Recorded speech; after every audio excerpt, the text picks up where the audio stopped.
தேவப்பிள்ளை இந்த நாளில என்ன அப்படின்னா, அகில உலக திருச்சபைக்கு தேவன் ஒரு பரலோகத்தின் தேவன் ஒரு எச்சரிப்பை கொடுக்கிறாங்க. அகில உலக திருச்சபைக்கு பரலோகத்தின் தேவன் ஒரு எச்சரிப்பை கொடுக்கிறாங்க. அது என்ன எச்சரிப்பு அப்படின்னா, என்னுடைய வீடு சகல ஜனங்களுக்கு ஜப வீடு என்று எழுதியிருக்குல்ல, அதெல்லாம் கல்லர் குகையாய் மாற்றிட்டீங்க. அதனால இப்ப நீங்க எல்லாம் லவோதிக்கா சபையுடைய முழு அனுபவத்துல அப்படியே மிதந்து கொண்டிருக்கிறீங்க.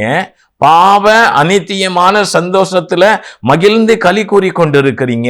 என் சபை பாழாக்கப்பட்டு இருக்கிறது. என் சபைக்குள்ள நான் போதித்த கிறிஸ்து இயேசுவுடைய உபதேசம் இல்ல, பிதாவுடைய உபதேசத்தை நான் இந்த பூமியில அப்படியே பிரசங்கித்தேன். அந்த உபதேசம் இன்றைக்கு இல்ல. அது திரும்ப என்ன செய்யணும்? சபைகளுக்குள்ள கிறிஸ்து இயேசுவுடைய உபதேசம் திரும்ப வர வேண்டும் என்பதற்காக ஆண்டவர் இன்னைக்கு என்ன செய்கிறாங்க? அங்கலாய்க்கிறாங்க.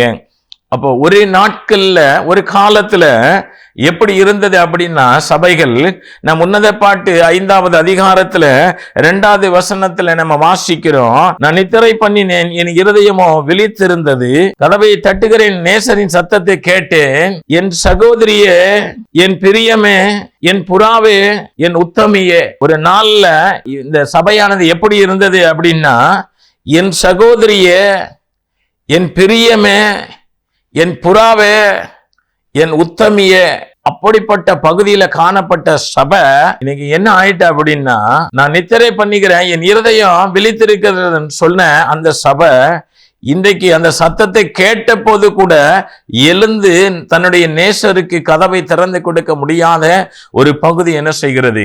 காணப்படுகிறது. இன்றைக்கு அகில உலக திருச்சபைகளுக்கு ஆண்டவர் கொடுக்கிற ஒரு பரலோகத்துடைய எச்சரிப்பு என்ன அப்படின்னா, சபையே நீ மனம் திரும்பு, ஊழியர்களே மனம் திரும்புங்கள், கிறிஸ்தியேசுடைய சபைகளே மனம் திரும்புங்கள், கல்லர் குகையாய் மாட்டிக்கொண்டு இருக்கிறவர்களுக்கு புத்தி சொல்லுங்கள், அவர்களை கிறிஸ்து மண்டைக்கு வரவையுங்கள்.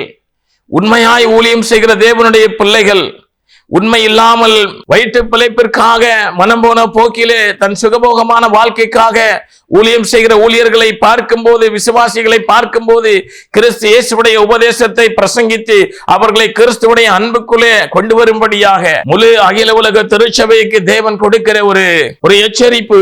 இது என்னுடைய செய்தி கிடையாது. அதனாலதான் யோவான் 7வது அதிகாரத்துல 16வது வசனத்தில் ஆண்டவராகிய இயேசு கிறிஸ்து சொல்றாங்க, இது என்னுடைய உபதேசம் கிடையாது, என்னை அனுப்பின பிதாவினுடையது அப்படின்னு சொன்னாங்க.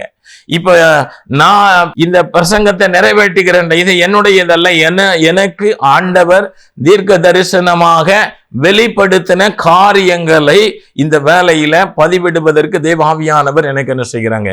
உதவி செய்து கொண்டு இருக்கிறாங்க. இது என்னுடைய சுயமான பிரசங்கமாக இதை பேசுவதற்காக அல்ல. இது முழுக்க முழுக்க தேவனிடத்திலிருந்து, பரலோகத்தின் தேவனிடத்திலிருந்து கடைசி நேர எழுப்புதலுக்காக இந்த செய்திகளை தேவன் அடியோனுக்கு வெளிப்படுத்தி கொடுத்தாங்க. இப்ப எல்லாம் நம்ம சொல்லிக்கிறோம் இல்லையா?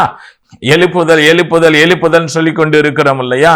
ஆமா, ஒரு எழுப்புதல் வரப்போகுது அப்படின்னு சொல்லி சொல்றான். நிறைய டைலாக்லாம் அதுல எழுப்புதல் மீட்டிங் நடக்கிற நோட்டீஸ்ல பார்ப்போம். அப்படின்னா அதுல போட்டிருக்கும், கிரயம் இல்லாமல் எழுப்புதல் இல்லை, ஜபம் இல்லாமல் அசைவில்லை அப்படிலாம் போட்டிருக்கும். கிரயம்னா நமக்கு முதல்ல முழுசும் புரியணும், என்னது கிரயம் அப்படின்னு தெரியணும். கிரயம்னா சும்மா வாயால கிரயன்னு சொல்லிட்டு நம்ம பாட்டுக்கு வாழ்ந்துகிட்டு நம்ம எழுப்புதலுக்காக ஜபிக்கிறனாலேயோ, இல்லை எழுப்புதல் கூட்டம் நடத்துறனாலேயோ, இல்லை எழுப்புதலுடைய உபவாச ஜபமோ முழுரபு ஜபமோ அது நடத்துறதுனால எந்த பிரயோஜனமும் கிடையாது. எழுப்புதல்னா என்ன அப்படின்னும், எழுப்புதல் ஜபம் நடத்துகிறவர்கள் பேசுகிறவர்களுக்கு முதல்ல தெரியணும்.